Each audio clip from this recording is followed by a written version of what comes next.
Story 1, Prison Diary, A Brother's Threat of Vengeance. The 6-year journey of revenge. Why did the brother decide to carry out his revenge for 6 years?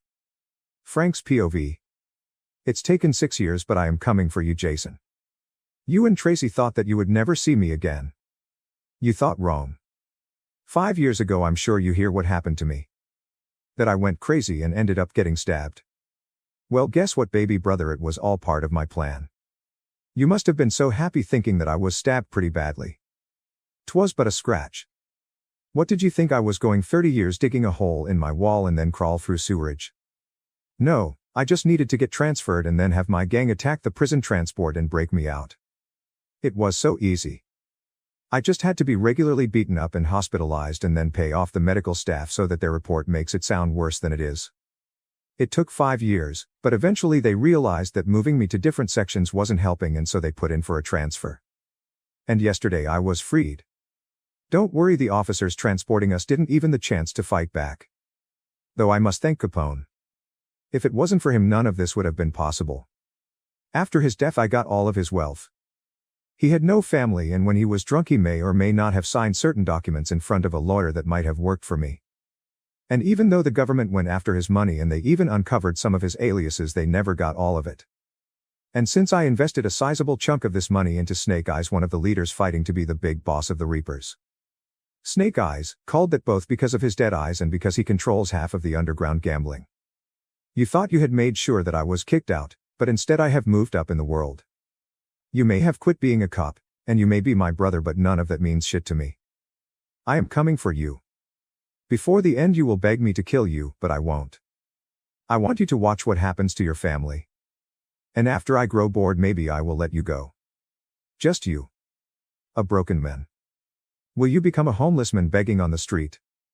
Or a junkie stealing for his next high just so that you can try and forget? There is nowhere you can run. Nowhere you can hide that I won't find you. Oh, and I left you a present in my cell.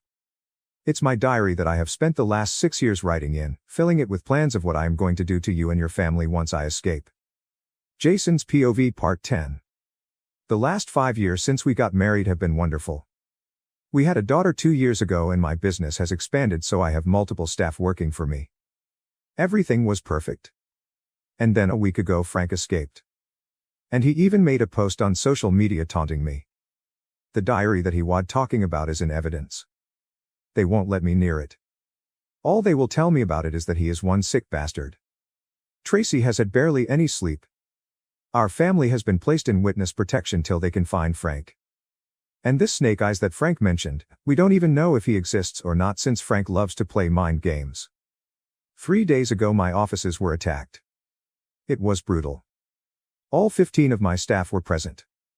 10 of them were armed and were retired police officers, 2 were attorneys and 3 were receptionists. When the police arrived, the place was smashed up and my staff was missing. They woke me and Tracy with a phone call to inform me that my offices had been attacked. When I asked about my employees, they said there were no bodies, but that they didn't know where they were. Before I could try phoning my employees, I received an email from Frank with a link to an online storage. There were 15 videos. Was scared of what could be in these videos, so I wanted to forward it to the police. But Tracy suggested that we first see what's in it. It might be a ransom video and we could endanger them by calling the cops. I now wish we didn't open the video. When Tracy saw what was on the video, she started to have a panic attack. For me, it was like I was doused in cold water and my vision started to go blurry. Eventually Tracy closed the laptop. The loud bang woke me up. It was a video of Frank and Tracy from the last 3 months of their engagement. And the first 3 minutes were a trailer for the rest of the video. He wanted to make sure I knew what was on it. I remember thinking that Tracy never made that expression with me or made those sounds, and that they were like animals in heat. And I remember that we chose this video because it was the shortest at just over 4 hours. We totally forgot to phone the employees and just sat there till dawn. In the morning the police phoned us to let us know all of our employees were fine. The attack happened an hour after they left. Eventually Tracy said that she didn't know that Frank was recording them. I said okay.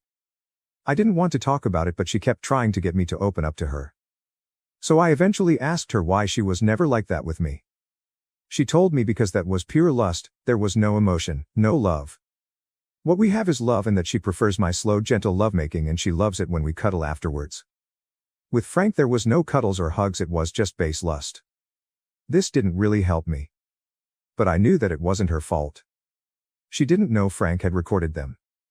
And I could tell that she was worried what else Frank had planned for this footage if he hadn't already uploaded it to shady websites. And then this morning Tracy said that she wanted to talk. She wanted to talk about the 2 years before I proposed, where we weren't dating. She was worried that Frank had her followed and recorded. She told me that her friends tried to set her up on dates, and for the first year she kept refusing. But by the second year she was starting to think that I didn't want to get back together with her and was only seeing her for our son. So she had started going on dates with different me. But since they weren't me, none of them got a second date. I asked her if any of the dates got physical. At first she tried to deny it, but eventually admitted that 3 times it had gotten physical, but that all 3 times she had regretted it afterwards. And had felt so dirty. And then she dropped the bombshell. After the 3rd time she found out that she was pregnant, but that she had an abortion. By this time she was sobbing. I started to go to comfort, but instead just went and sat down. My mind was a total mess. I know that we weren't dating, but this still felt like cheating. And then I thought of Ross saying, "But we were on a break," and I started hysterically laughing before bursting into tears.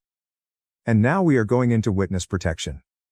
We are going to have to move across the family and cut off all contact with friends or family. All because of Frank. He has ruined everything. I don't know if I would get a divorce, but now that isn't even an option. If I wasn't there and Frank got to Tracy, I could never forgive myself. Tracy's POV Part 5. It's been a month since Frank escaped and decided to ruin everything. Within the first week he organized an attack on Jason's offices. Jason has been trying to downplay the attack. But not only did the attack cause lots of damages, but they stole also documents as well as computers and laptops. All containing sensitive info on cases he has been involved in regarding missing people. As of now we don't know what Frank is going to do with this information. And they started a fire when they left. And then he sent Jason those 15 videos. I don't know if Frank made them as insurance or if he was planning to send them to Jason after the wedding. Jason thought the videos might be execution videos and wanted to forward the videos to police. I thought that they might be ransom videos and advised that we open one first. We chose the smallest file to download, and as soon as we opened the first video I almost fainted. I felt like throwing up. That bastard had been recording us and I looked so disgusting in this video. I looked like an animal in heat and the way we were running sweating made me nauseous. It was pure lust, there was no love or emotion. Just looking at this video I don't know what I ever saw in Frank. And I couldn't even begin to imagine what Jason was feeling seeing me like that. But I never expected him to ask why I never showed him that expression. I tried to explain that that was just lust without love. I don't know if Jason understood what I was trying to say. He is feeling insecure and thinks that I am just trying to comfort him. But I honestly do think that Jason is far better in bed. Frank was like a drug, where it was physically good but afterwards you just feel dirty and need a shower. Jason on the other hand made me feel good both physically as well as emotionally, and afterwards I would bask in the warm afterglow. I don't think he realizes the effect he has on me. How I constantly think about him and want to be with him. And how he excites me. After seeing that video I was devastated. Both because Jason had seen it and the worry of who else has seen it or who else will. After all, this is Frank we are talking about. But then I started to worry about what else he would send Jason. Did he have me followed? Does he have pictures or video? So I bit the bullet and decided to confess to Jason. After Frank's arrest we hung out together a lot, but we didn't start dating again. I thought that maybe Jason was just trying to be friendly for our son. So after a year of my friends trying to get me to go on dates, I finally gave in and went on dates. For the June 1st months nothing happened. I would go on a date and then turn down a second. However, on month 7 of dating I had a bad day and drank a bit too much on the date and I ended up sleeping with my date. There was no pleasure and I just felt dirty afterwards. And then a month later it happened again and again I just felt dirty. And then a couple months later it happened again, though I don't remember drinking so much and just waking up alone in a hotel room. And when I showered I realized he hadn't used protection.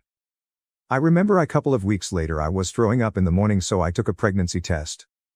It was positive. But then Jason phoned me.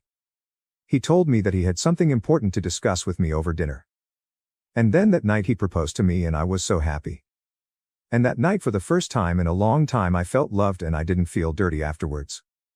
When I woke up I decided to have an abortion and that Jason didn't need to ever know. So I made up some excuse and went to the hospital and had it done.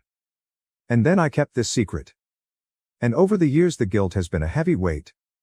But I always felt that, like he said when he proposed, that was a new beginning, everything else was the past. Honestly, when I confessed it was like a weight lifted off my shoulders. I could see that it really hurt him, but I believe we can get through this.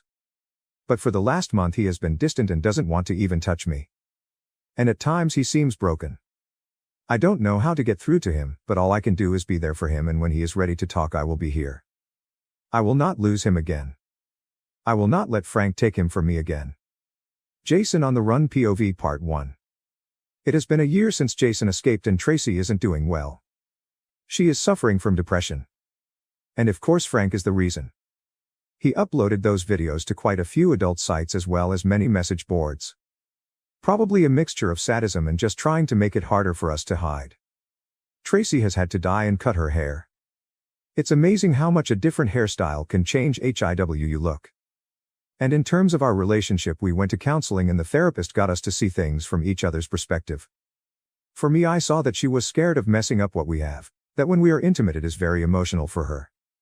And how was in those videos had very little to do with love, and she was scared that it would disgust me. And Tracy, she saw my perspective that when you are in love you want to see all of your lover's faces, no matter how embarrassing or disgusting, you want to share all of what you are. So, I feel that in certain regards we are closer than ever. But I don't know how to help her with the videos online. We were able to get most of the mainstream websites to remove the videos. But what is on the internet stays on the internet. But that is not the reason I am posting today. It is because of my father. When I went into witness protection, I also asked my parents to go into protection. My mother agreed, but my father refused. He had a new wife as well as 2 young children. And he pointed out how we weren't close and that Frank knew this and that he was Frank's biological father. And he also pointed out that Frank wasn't physically violent. The most he had done was send those videos to me and post them online. I got the impression that he had watched them, which disgusted me, and I hung up the phone. That was almost a year ago. And then yesterday I received a phone call. Frank had sent another video to my email address. After the last time I created a new email address and my previous email account was given over to the feds. Which it turns out was a good decision. If I had seen what was on that video I don't know what I would have done. I didn't know that it would affect me this bad. I am devastated. From what I heard it was a snuff film. He was forced to watch while they had fun with his family before being forced to watch them be killed. But he was right, Frank didn't kill him.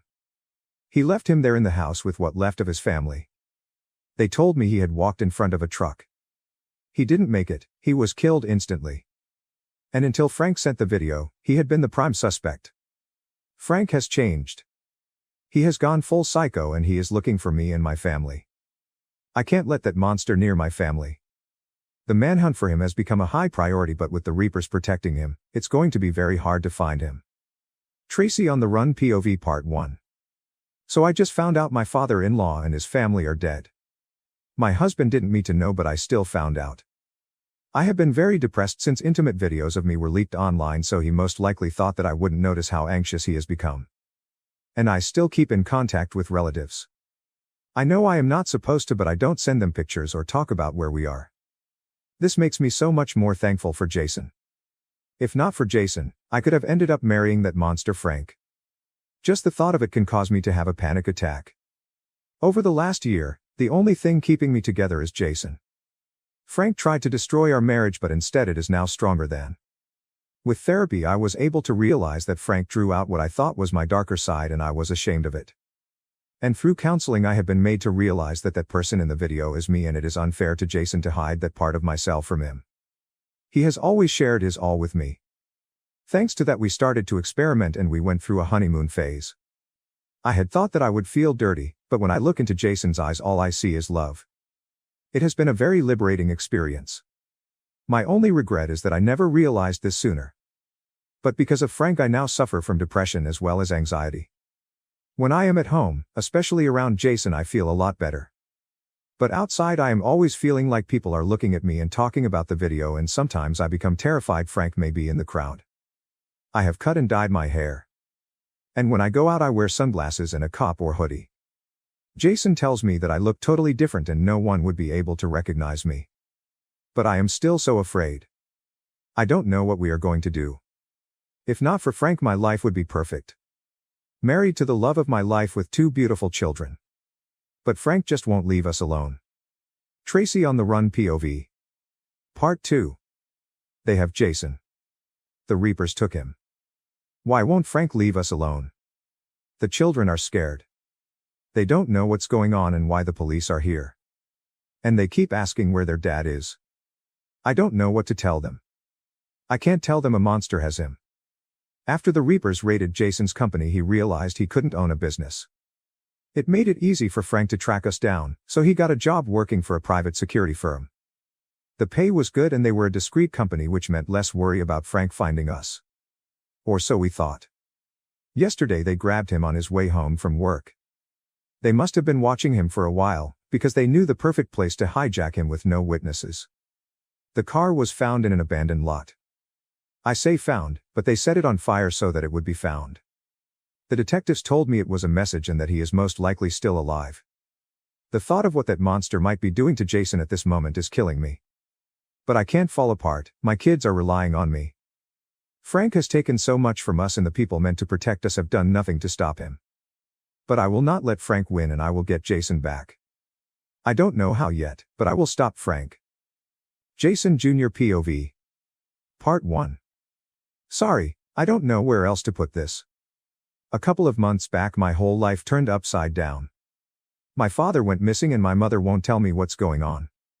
She told me that Dad has gone away on a business trip, but if that's the case, why were the police checking up on us and why is she crying all the time? I think it has something to do with Uncle Frank. I think I better give a little backstory. When I was very young I thought that Frank was my father. Until my real father came back. I still remember how angry my mother was and how she didn't want him to see me. She wouldn't tell me where he was, but I later on found out that he was in prison. And then the wedding happened. That is a memory I will never forget. At the time I just remember being scared and seeing the person claiming to be my real dad hurting the person I saw as my real dad. After the wedding everything changed and suddenly my mom was telling me that Frank wasn't my dad and that he was a bad person and that Jaden was my dad. It took years for me to accept this. And when Frank escaped from prison we had to go into witness protection. My little sister was too young to remember how terrifying that time was. We thought we were safe. But I think Uncle Frank found us. And he has my dad. Over the last few months my mother has become like a zombie waiting for the phone call. At first she was hopeful, but now each time her phone rings she becomes terrified to answer it. It's become up to me to look after my sister and get food ready. There must be some way to save my dad. I need to do something. And I will. Jason Jr. POV. Part 2. I don't know what's going to happen, so I figured that I better write this first. Hopefully this isn't the last you hear from me, but I might not make it. Okay, let me backtrack a little. I have a friend whose father is a cop, Steven. I still remember he was a bit of a bully at first, but after he found out my father used to be a cop he actually became a good friend. And he's chilled out a lot since then. It turned out he was just taking his anger out on others because his father had been shot in the line of duty. He wasn't seriously injured, but he was in a hospital for over a week. The reason I am talking about my friend Steven is that after my father went missing over 2 months ago I have been spending lots of time at his place, for a couple of reasons. But one of the biggest reasons was that none of the adults would tell me what is going on and I was hoping I could find out something at Steven's house. Unfortunately, his father wasn't on the case, so I didn't find out much more than I had already guessed. However, last night I overheard something major. Apparently the detectives handling the case had discovered a warehouse they believed Frank is holed up in. And they believe that if my father is still alive that is where he's being kept. But apparently the judge won't give them a warrant because he says they don't have enough evidence and it would take time to investigate and place surveillance to get the evidence for a warrant. It could take up to a couple of weeks. But my father might not have that long. My friend managed to get the location for me from his father. And he is going to help me get my father back. I managed to get my father's gun. Don't worry, he trained me how to use it when I was younger in case Frank tracked us down, though he didn't say it. My friend took one of his father's guns as well. So tonight we are going to find my father. And if Frank hurt my father, I will make him pay. Tracy POV Missing Son. Part 1. I'm freaking out. I don't know what to do. My son is missing since last night. And I tried to call his best friend to find out if he knows where my son is, but I couldn't get hold of him. And when I contacted his parents, they can't find him either. And what really scares me is they said one of their guns is missing, and when I checked, my husband's gun is also missing. My husband was abducted 2 months ago. I can't also lose my son. My daughter Anna has been very sad since her father vanished, and now with her brother gone, she won't leave my side. She is scared I will also disappear. The police have told me they are looking for the boys, but I am so scared Frank will get to them first. Where did they go? And why did they take guns with them? I am so scared that Frank is behind this. But I hope not. The police said I should stay at home in case the boys come back, and that's all I can do. And my son's friend's father is also a cop, so I know that he is also out there looking for them. The only good news that I got is that Steve's dad Derek told me Snake Eyes is dead. Apparently 4 months ago there was a coup within the Reapers and Snake Eyes was killed. And apparently because Frank was his right hand when they also wanted him dead. He was lucky to survive the coup, but there is now a hit on him. But this is also the worst news. Frank has nothing to lose now. I don't know what he has done with my husband. Did he kill him? Is he keeping him alive to torture him? And now he might have my son, and that thought terrifies me. Every time my phone rings I start to panic. Is it my son calling me? Is it the police calling to say they found his body? No, I can't think like that. My son is strong. He is Jason's son after all. And like his father, he is a survivor. There is nothing I can do at the moment but sit at home with my daughter and wait for that phone call that will change our lives for better or for worse. Story 2, ex-fiancé of 9 years left for coworker. My ex-fiancé and I were together for 9 years, both female. We were talking about marriage and finding a new place together. Everything felt perfect. We were best friends. Obviously something was missing for her. Everyone thought that we were endgame and never expected this to happen. Everything seemed normal as always, made dinner, talked about our days and our upcoming plans, etc. Then suddenly she said she wasn't sure about us anymore. I was totally blindsided. I asked for us to talk about it and we can try work on things, but she just went cold, said she can't and would be unfair on both of us. I got upset and pretty much begged, I know I shouldn't have, for her not to just end things and that every relationship goes through a rough patch, but still she was set on ending things. While trying to find a place to move into, she said she was going to go stay with some of her workmates, who were all staying at an Airbnb while they were doing a job to give us both space. I did message her once while she was staying there to see if she was okay, but other than that I gave her space and didn't text/message for a couple of days. Then suddenly she messaged saying something happened. She was upset and slept with her coworker, who had also just been broken up with from his partner, who accused him of cheating. I thought maybe it was a mistake, she was upset and he was there.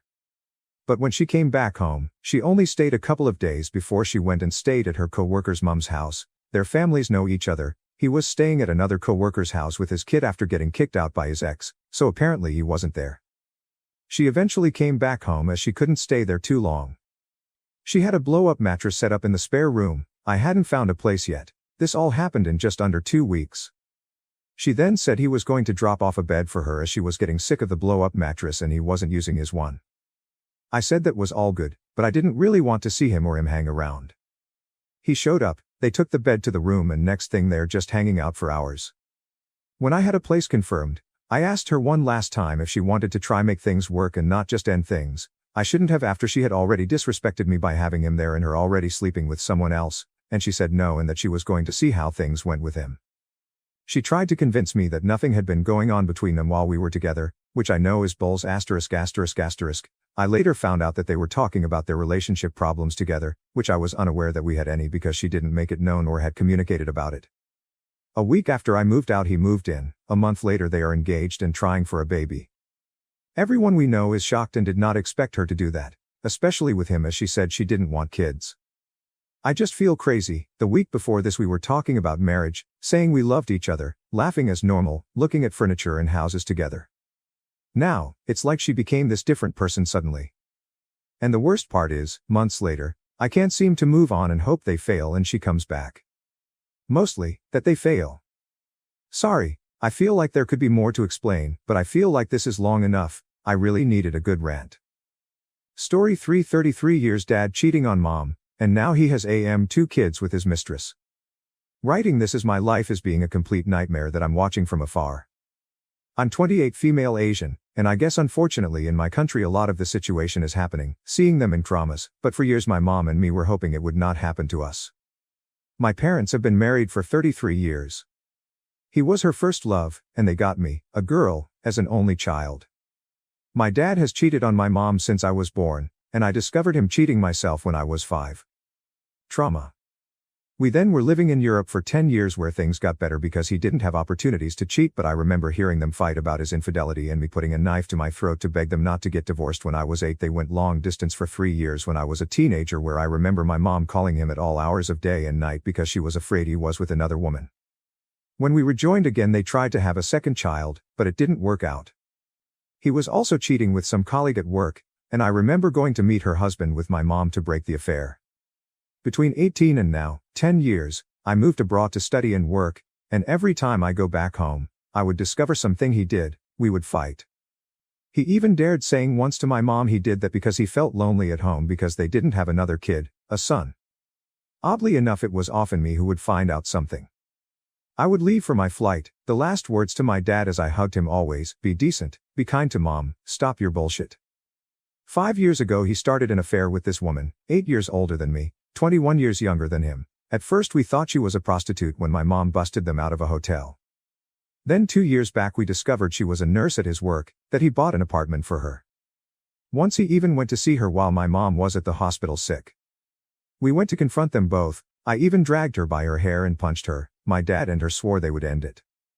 Yesterday my mom called crying as she never cried before. She discovered he had a child with that woman 2 months ago, a boy. At each drama I was always my mom's confidant. I mean, first time I caught him cheating was when I was 5. I would help my mom confront him, spy on him, go through his stuffs. Then they would rekindle as my dad would beg my mom to stay and swear he loved her. Every damn time. I've been in therapy for the past 5 years as I realized I had a huge trauma that prevented me from having healthy relationships with men. 2 years ago, after we confronted him and the mistress, I read a letter to him that took me 2 years literally to write. I told him everything he did since I was 5, how he hurt me, and that I forgave him and would love him nonetheless because he was my dad, but I just wished he would stop hurting me and mom. I thought he'd changed, I really hoped so. And now a human is born. The pain is indescribable, it runs deeper than anything I had felt before. If you lose a job, a lover you can re-find one. When you lose your family, nothing can replace it. How do you get over from this? I think you don't, you just live with the pain. I always remembered swearing to myself that if one day he would get a kid I would not consider him as my dad anymore. I even said it to him. So now, I'm trying to get that into my head too. I'm letting the shock set in, the emotions flow in before doing anything. The simple answer for anyone reading this would be, why didn't your mom get a divorce? Why is she not divorcing now? Well, first, in our country and in their generation, divorce is not well regarded socially. Second, and most importantly, my mom has always been the person working hard to get food on the table, doing all kinds of jobs since I was born and when we were in Europe, to buy us the houses we lived in. In parallel, she did everything at home, cleaning, cooking, helping me with my homework. She strived to be absolutely perfect, spotless, and putting my dad's career first so he could advance in politics. He started earning well only 10 years back. And now she's 55, she was imagining peacefully soon retiring with him, traveling together around the world after a lifetime of hardship. And she's getting this, is scared to be lonely, and to lose everything she built as that other woman gets to come and steal everything from us. I'm spiritual and like to think everything happens for a reason, that there is karma in this world and bad people get punished. But when seeing my mom, all I see is injustice and pain.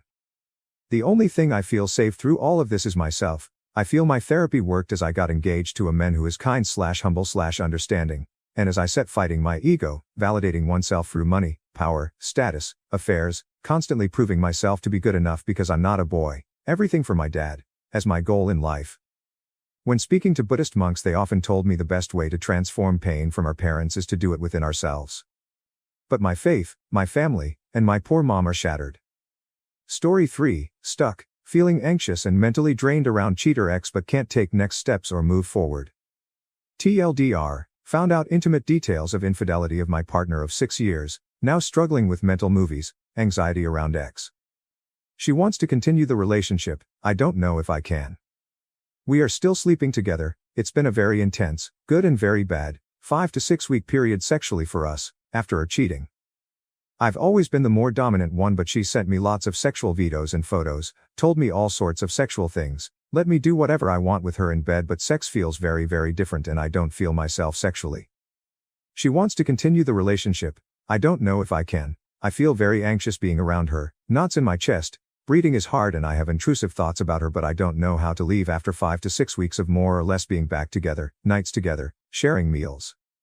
I don't think I can get past this betrayal and continue the relationship, but it's been difficult to leave because of my self-esteem level and the disconnection I have from my feelings at times, childhood issues, and also because of what's going on in her life, parent just died, feel obligated to support. I'm struggling mentally because I can't find let alone do what is right for me. Hi all. I posted a few weeks back and got some great support after sharing my story. I am after some help mentally, as I am now starting to really struggle after finding out about my partner of 6 years infidelity. This is not being helped by the fact I still see her a few times a week and we still sleep together, exclusively.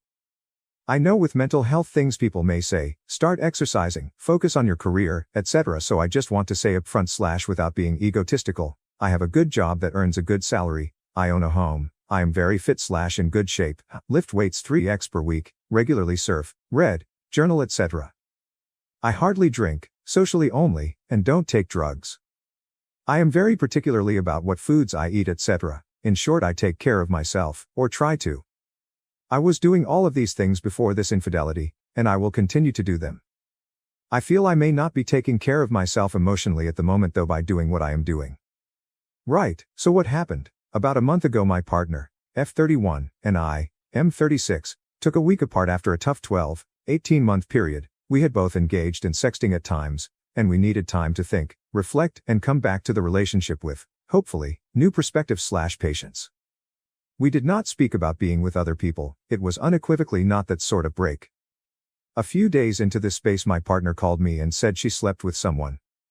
It was a betrayal for me and she says it was a betrayal as well. The person she slept with was someone she had previously, about 18 months ago, told me she was very attracted to. She said, I love you and I want to be with you but I am very attracted to this person, and that they had kissed. At the time I told her to leave, that we needed space, and a week or so later, probably too soon, we started talking again and we eventually came back together. Our relationship hobbled along for the next 18 months but eventually we ended up with needing some space. This was unknown to me at the time, but from us getting back together, her and this guy had an online fling, 12 to 18 months ago, type thing for 4 to 6 weeks where a couple of pictures were sent back and forth, until this guy moved overseas and the conversations stopped. Yes, I have seen the messages, it did stop. I am almost certain they didn't sleep together at the time. Around this time, my ex was messaging me about something and our convo became a little inappropriate. She sent a video to me, I responded.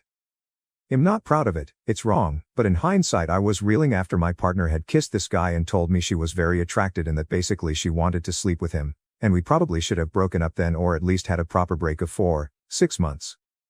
The convo with my ex was a shitty, inappropriate way to feel good about myself, for which I have shame and guilt.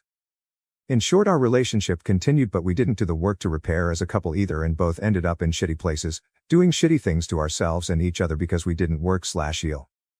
Eventually we landed 18 months later at needing space/a break. It was on this space/break that the infidelity occurred. Since she slept with him, we have been in this weird flux/gray area.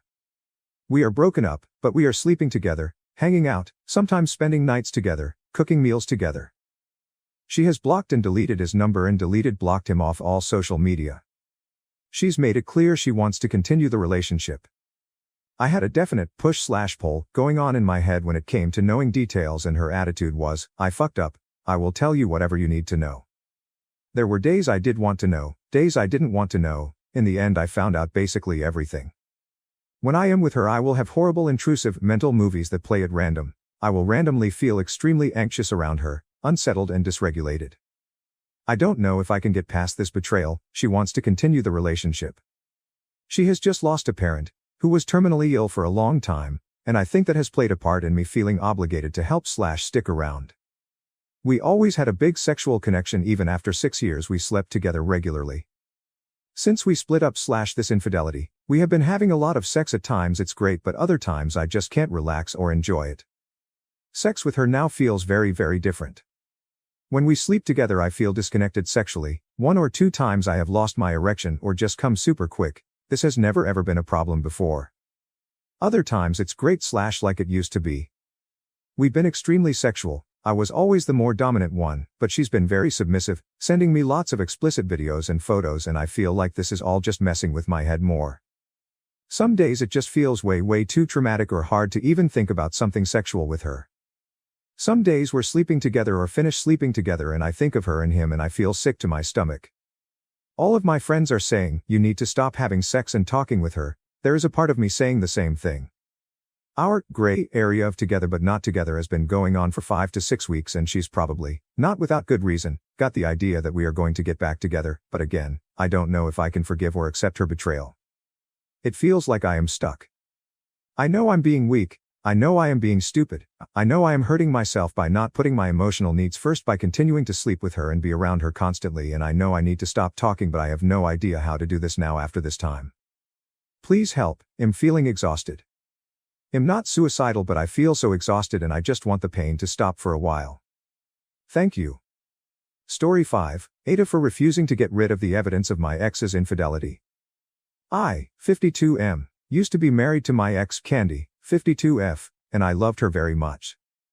We met in our teens when she moved into the neighborhood right before high school, and I instantly had a crush on her but didn't actually make a move until our senior year. We got married shortly after she graduated college and had 3 children together: Laura, 26F, Tom, 23M, and Marie, 21F. Our marriage wasn't perfect, but I thought Candy was happy with the family and life we created. However, I was wrong. Candy was bored with me and wanted more excitement, but instead of confessing her feelings and thoughts to me, she went looking elsewhere. According to her, it all started when Candy and her friends went on a girls' trip to Vegas for a weekend where she got drunk and had some fun with 2 male strippers. Candy said that while nothing happened beyond second base, it awakened something in her and she regretted not going further. A year after that, she started going to bars and clubs for excitement and eventually started hooking up with other men, and at least 2 of her girlfriends would cover for her. I was never the wiser and probably would still be married to Candy if one of her lovers hadn't secretly documented their moments together. He was mad that she had another guy on the side and mailed the evidence to me as revenge. I was sick at seeing all the things that I did and didn't respond well. I filed for divorce and my lawyer used some of the evidence that I was given in court, but not all of it because it wasn't necessary. I still have all the evidence that I was given and just kept it in the attic. Recently my youngest made some not so great choices with an ex-boyfriend and I ended up having to get a lawyer for her. I am amazed at how much the laws have changed, and I'm glad my daughter is protected. After it was over, I had a serious sit down with her and told her to be more mindful and that she should always be prepared for this to hang over her head even if the law is on her side, because some guys just don't care. This was a long and deep conversation, and I admitted to Marie about how I found out her mom cheated and let it slip that I still had the evidence. 2 days later, Candy was banging at my door demanding that I give her everything I had and yelled at me for keeping it.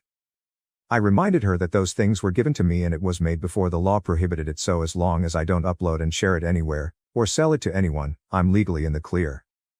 Candy went crying to our adult children. Marie is fully on her side, which is expected, but Tom and Laura are a little different. When asked why, I told my children that I keep it as a reminder of why I should never care about their mother. Tom feels that since I've never done anything with it before and so long as I don't, that it's okay, while Laura says that she prefers I trash it. She won't cut me off like Marie threatened, so I'm asking Ada. Edit for typos. Edit 2, the amount of people here who keep asking me the same question as if I didn't already answer in the post is annoying.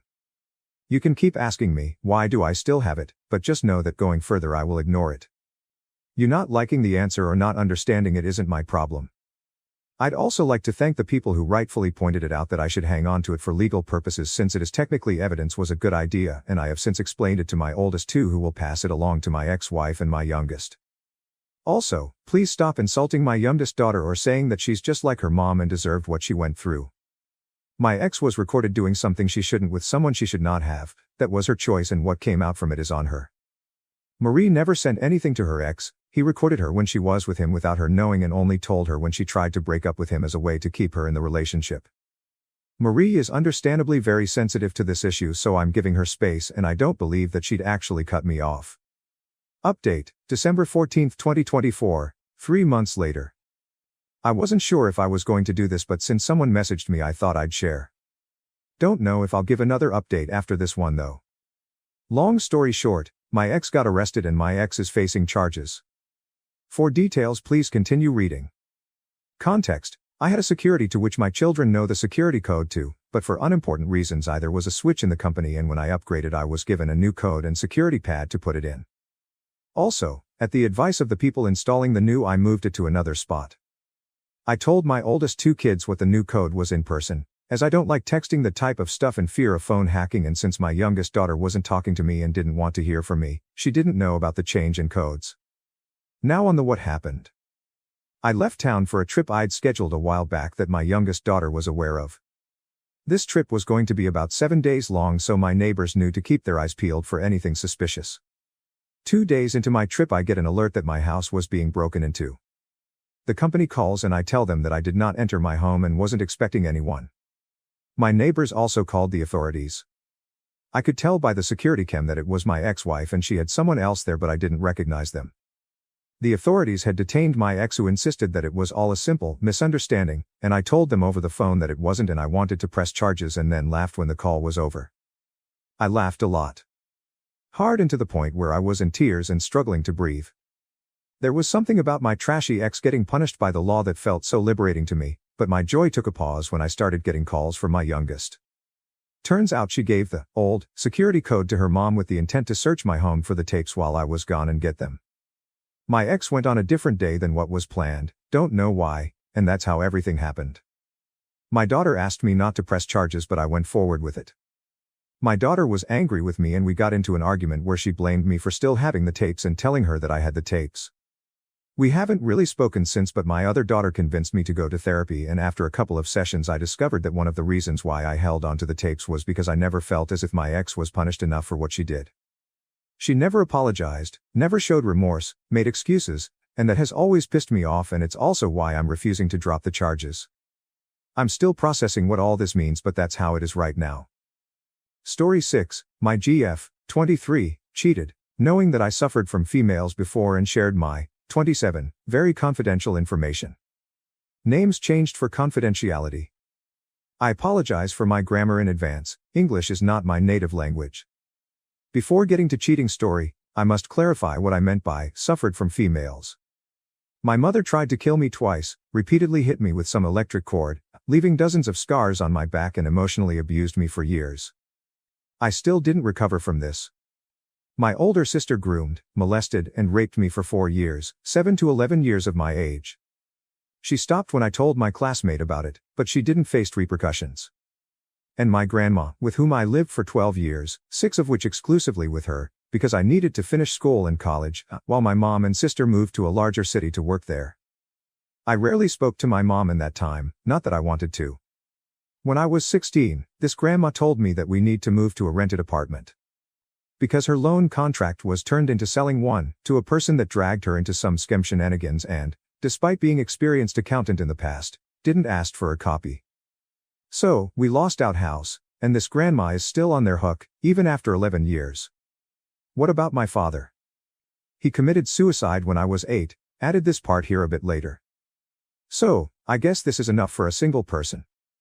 Some of my friends were amazed how I still find women attractive. It's because despite that, I had few good girlfriends and couple of female teachers to look up to. One of those girls even blatantly asked me out, but with my self-esteem being in the sewers at the time, my dumbass still thought, good joke, Mark, and blew it up. And plenty of others showed interest in me, but I didn't thought of it that much. So, into affair stuff. This girl wasn't my first partner. I broke up with actual first after around 1.5 months of being together because she had Chinese military parade amount of red flags. This one, Ruby, was second one. And also had them, albeit less. Not by a large margin, as it turns out. She also knew about all this stuff I wrote earlier in the post. She's the first person I ever told that. We dated for a little over a year and moved in together when she met Chris. Yes, I know him. Moreover, we share the same name. Chris, much like Ruby was in her college and obsessed with minks. Ruby had one in the past, that tragically passed away and was immortalized on her shoulder. Chris had 3 of them, alive but not for long, thanks to neglect of his GF at that time and some poisoning. They quickly became friends, especially thanks to Ruby being a social butterfly. We met in person with Chris and also found mutual interest in shooting. He even recommended good shooting range where I could practice my archery. But that was our only interaction. We were standing in the bus. I tried to hug Ruby to show affection and give her something stable to hold on to, but she dodged it, took her friend and occupied seats nearby. When we returned home I asked her what was that about. She told that was because of her slight panic because of car accident in her childhood. She told about it even before moving in, so I believed her. But still felt unease. Later I found that he was giving her presents. I was cool with Ruby having guy friends, I knew almost all of them. And at first these presents were a little treats to a starving person. But then they was related to her another obsession, Genshin. I pointed out that he's good with picking gifts. But then, when we were loafing around on a couch I caught a glimpse of one particular message from Chris, "Can I lay down next to you?" This made me very uncomfortable. She knew that I was not okay with her occasional flirting with her friends, she was doing it with both genders, and not stating clearly that she was with me, when someone was flirting with her. I told her that this behavior from Chris is not okay, she agreed and she told that she will distance herself from him and cut their interactions. I felt somewhat relieved, but Spidey senses was tingling a bit. All was good for a couple of months until she slipped up that she was actually interacting with Chris. I pretended that I didn't heard that, but later snooped on her phone. Turns out, she was studying with him for almost a month, and after our recent fight she asked if she can come over to play with his minks. I confronted her about these study sessions without mentioning text I saw. She said that she didn't want me to get upset and Chris was a year senior to her, which is true, and excelled in one discipline in which she lacked at. Second part is true, unsure about first. And he needed emotional support because of his abusive GF. I felt extremely uncomfortable, she apologized and promised to do better. Later I came home early due to health issues, when she barged in and was surprised to see me there. I told that I felt. She wanted to go on a walk with Chris, I begrudgingly said okay but asked her to return when rain will start. She agreed and left. It was late October, so rain didn't took long to start. She didn't return. Not even when it turned to a downpour. She didn't return for a whole 2 hours. I was pissed. When she returned, I confronted Ruby about it. She got extremely defensive. I made an ultimatum, it's either him or me. She chose me but left to her parents' house to cool off. She wasn't lying about that. She stayed there for a week, after which I called her for a serious talk. We met and our conversation basically went down to me not trusting her anymore, and that she needed to be honest with me, first step of which was giving me full access to her social media accounts. She accepted in a heartbeat, but later I didn't bother to look there, since I suspected that she deleted compromising stuff. Then I made a post in AITA subreddit, where everyone said that I wronged for not leaving her. I felt the same and this was confirmation. Ruby was being extra attention-5 and affectionate after that talk, but I felt repulsed by her. Shortly after I spilled the beans, saying that we can't go on like this and need to break up. She cried, tried to plead to reconsider, but realizes that it was pointless. She asked her brother to help her moving out, so our last awkward interaction was shortened to a couple of days. I also packed up her gifts to me, because I wanted to move on ASAP. Her brother later called me, saying that they got home safe, but Ruby was crying whole time. She tried to call me quite a few times, but went to voicemail. Until some time later she asked me to meet up so she can be completely honest with me. For closure. But I didn't need this anymore. Chris drunkenly confessed to a mutual friend that Ruby jerked him off to help him cope with his abusive GF. While knowing about Ruby being my GF at the time, I didn't want to injure myself anymore. I wanted to tell her what I knew and call her all sorts of names, but silence in this case would be louder. Deafening loud. Later, after D&D session, Ariana, her best friend, pointed out that my character was good, and had some of my traits. I asked her to clarify, and she told me about his traumas, and knowing my story she can see where they were coming from. She meant my sister. I asked where she did learn this and how much she knew. Turns out Ruby told her my woes, bit by bit. She felt very guilty afterwards, and asked not to tell anyone about this. Especially me. But since Ariana knew about our breakup, she thought I didn't mind her remark. I was pissed and disgusted, so asked her to tell Ruby that she doesn't exist for me anymore. And that led Ariana for her support during this hard time. She was emotionally supporting me since our breakup, without knowing full reason behind it. At least, until that moment. Few months passed, I gave up on searching for a GF and took multiple STD tests. I was clear. And concentrated on my passions.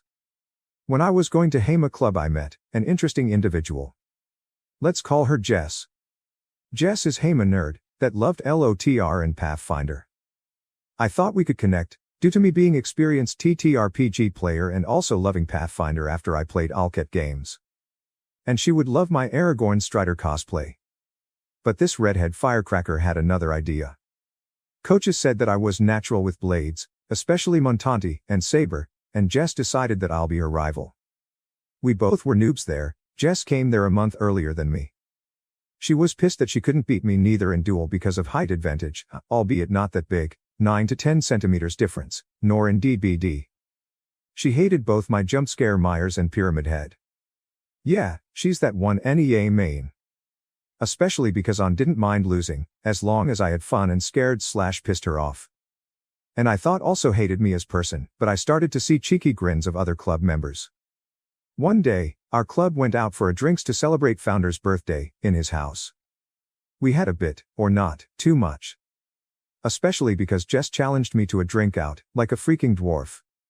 She even tried to make their accent. I accepted, and after 1 or 2 rum bottles we, now writing from club members' words, we started to wrestle. I pinned her down. We stared a bit. Then started to kiss. If this mutual face devouring could be called a kiss. They urged us to go upstairs and to do it here, so we did. We woke up both tired, exhausted, messed up and in dire need of water. Thanks to them we had couple of bottles nearby. Then we both realized that we are naked. And our clothes scattered everywhere, even my underwear somehow flew on a window curtain. We both agreed not to talk about it, but started to talk more. And bond a little. Even decided to try to make cosplay of our Pathfinder characters week ago. Jess admitted to liking me, but I still didn't recover from Ruby. She understood and we decided to take things slowly. Our rivalry remained the same, but it's more like love-hate relationship now. Funnily enough, club members were betting on us, whether we will start dating or not. Or hook up.